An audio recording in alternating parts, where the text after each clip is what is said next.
Plus would like to thank you for joining our webinar today. Our speaker, Dr. Gary Gordon, is an expert on nutrition, mineral metabolism, and longevity. Dr. Gordon is a consultant to Longevity Plus, a nutritional supplement company based in Payson, Arizona, where he is responsible for designing effective, natural, non-toxic alternative supplements that help to support optimal health. Today's talk is entitled, How Well Are You Sleeping? Please be sure to stay tuned after the presentation to hear next week's webinar topic. Without further ado, please join me in welcoming Dr. Gary Gordon. Welcome, everyone. This is an extremely important topic.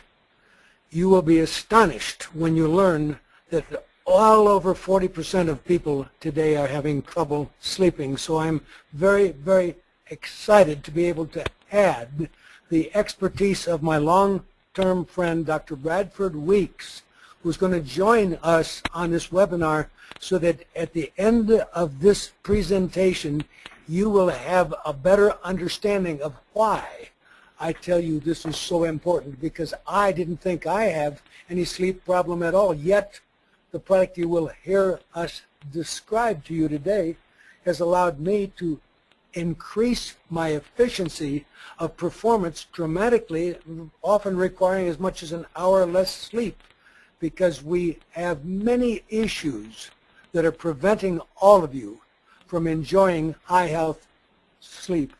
And we welcome now Dr. Bradford Weeks. Thank you for joining us today on this webinar, Dr. Weeks.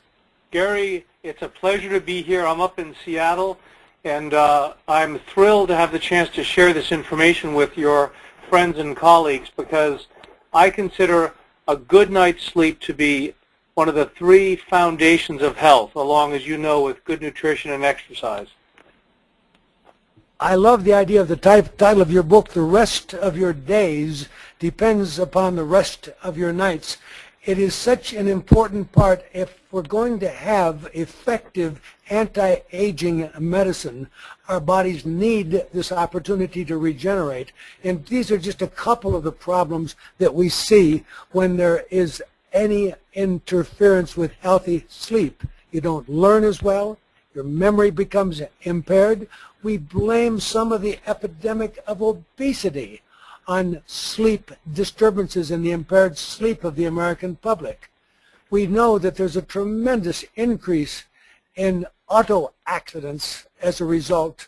In fact, you recently mentioned to me 42,000 auto accidents a year are thought to occur when somebody falls asleep at the wheel, so it can be dangerous. Actually, Gary, let me correct that. That's 42,000 deaths from falling asleep at the wheel. The accidents are over 100,000 related to sleep problems, but 42,000 people, 2006 numbers, 42,000 people die because they're not getting a good night's sleep when they go for a drive. So as you start to put life and death into this equation, as addition to the irritability, the impatience, and, you know, people lose it. They lose their cool when they absolutely haven't had sleep, and they can do rash actions. We know that cardiovascular health will be impaired. There'll be more disturbances of heart rhythm, which is an epidemic now with so many Americans having to have some kind of defibrillator, pacemakers. This is nonsense. Living on drugs when we can get at the causes of these problems. So the diseases that we get, cancers and many infections, are altered immune systems. So we know that prescriptions are not the answer. And today, all of those attending are going to learn that there are many answers if you just start to look at it. You could take melatonin at nighttime. That will help. And you could be taking, and many people might take some Benadryl, and that certainly has helped them sleep. And there's 5-HTP, which I love. When we had tryptophan before the disaster occurred with tryptophan causing some problems in our population, we were using that. And across the board, people are struggling to lower their anxiety. They're taking all the different Xanax and different tranquilizers. Today I heard a whole hour on this subject on Doctor Radio, which was really helpful. And those of you who have really serious problems need to know, when you go to Sirius.com, S-I-R-I-U-S, you can find Dr. Radio and you can see their schedule. And Dr. Michael Aronow, the head of psychiatry, spent a couple of hours today talking about sleep disturbances.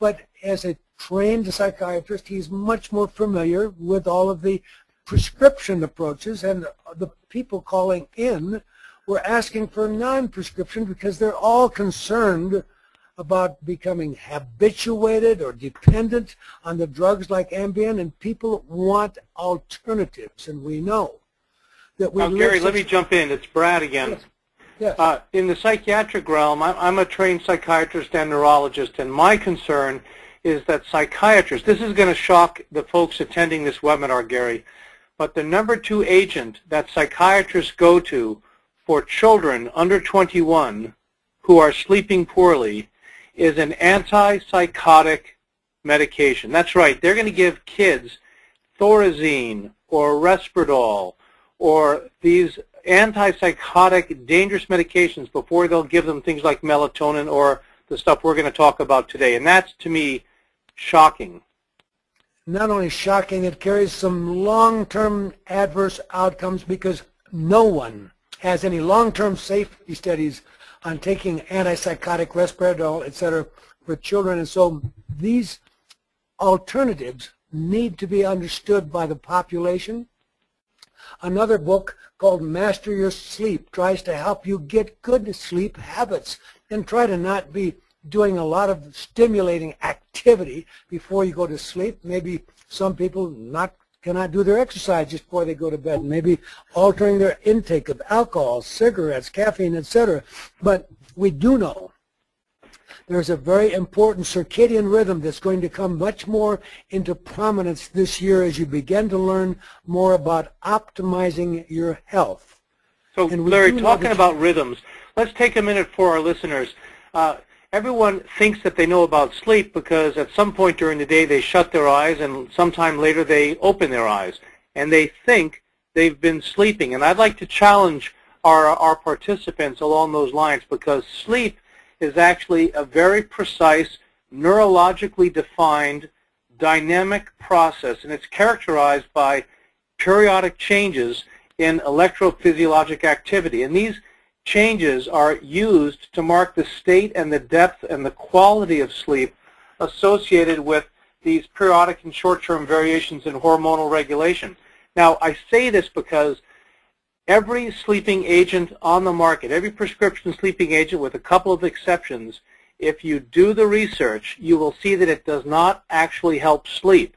I don't want to name names, but the common prescribing agents that our prescribing doctors are using actually disrupt sleep. And in the package insert, you want to look at the language that says sleep architecture. And the prescription medications will say disrupts sleep architecture. And that means instead of allowing the person to go through the 4 phases and then REM of sleep, it actually disrupts stage 3 and 4. So Gary, I want to make it clear to our listeners that if you're taking prescription medications or prescribing them for well-intended patients, you are actually disrupting their sleep. They are not sleeping. Yes, they're unconscious. Yes, they're horizontal. And yes, they are amnestic. But when they awaken and open their eyes in the morning, they have not been sleeping. And that's why we have the epidemic of sleep driving and sleep sex, sleep eating, sleep walking. These people are being given medications which actually disrupt sleep, and they are very, very unhealthy.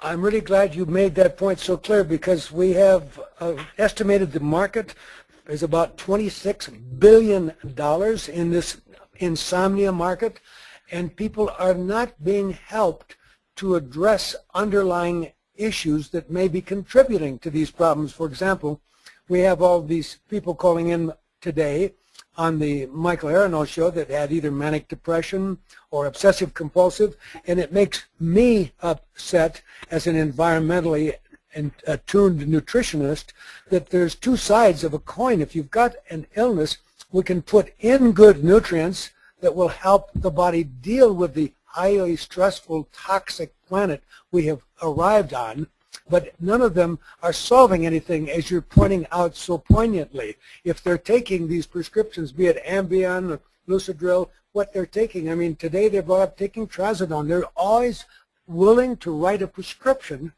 but none of these, as you indicate, are providing healthful sleep as I enjoyed when you introduced me to the wonderful Vemma PM that we're going to teach people about today. So Vemma PM that you put in my hand and said, Gary, try this. I thought, gee, Brad, I don't really think I have a sleep problem. But nonetheless, that first night, I found that I had a far more restful sleep than I had had in many, many years. And now that I began to wonder, how could it work that well? What's in this little 2 ounces?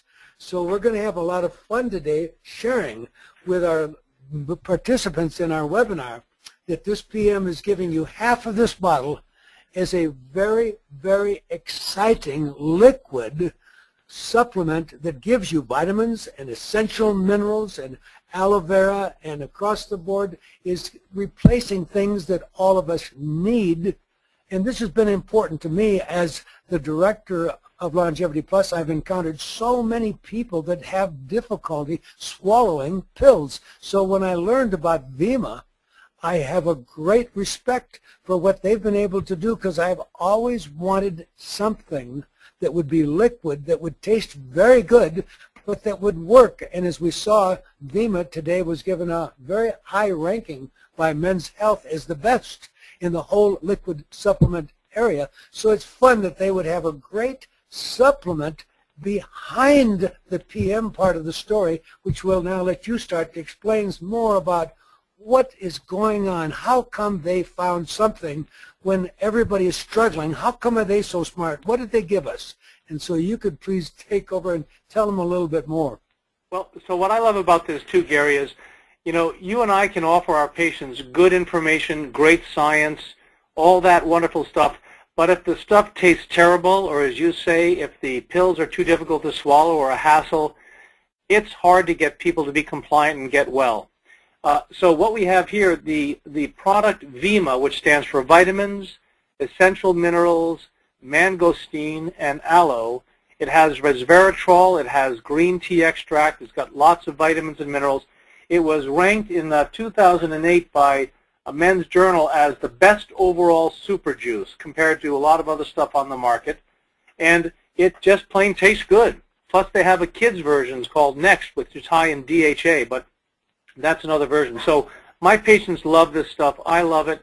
It tastes good, and it's full of these nutrients. Now, mangosteen, which we're looking at right now, this is this very curious fruit. I had one of these recently in Asia, and it's delicious. It has a very bitter quality to it, but it's loaded with these xanthones. And as you can read, these have been shown to be protective and beneficial in all sorts of chronic degenerative illnesses. So whether it's capillary viability or this antioxidant benefit, this is a kind of a cornerstone agent which has been used in traditional Asian medicine for centuries, and we now have this benefit now. So that's the mangosteen. And again, for all the listeners who are on this now, there's a lot of this information available at the websites, which you're going to show at the end of this conference, Gary. So that's mangosteen. Now, as you know, Japanese sophora is one of the critical ingredients in one of your and my favorite proteolytic enzymes, the proteolytic enzyme Wob enzyme. But again, this shows to me a very, very smart formulation for the Vemma PM, because this Japanese sophora has a very strong bioflavonoid called rutein.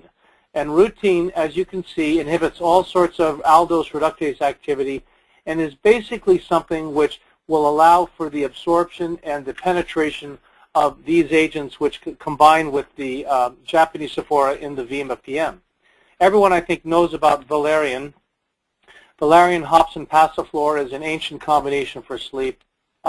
This gets, though, to the point that what we're doing here is not just giving people calcium, magnesium, but as you can see, valerian is an anticonvulsant, and it gets to the point we're going to talk about in terms of the neurophysiology of sleep. Let's turn that page.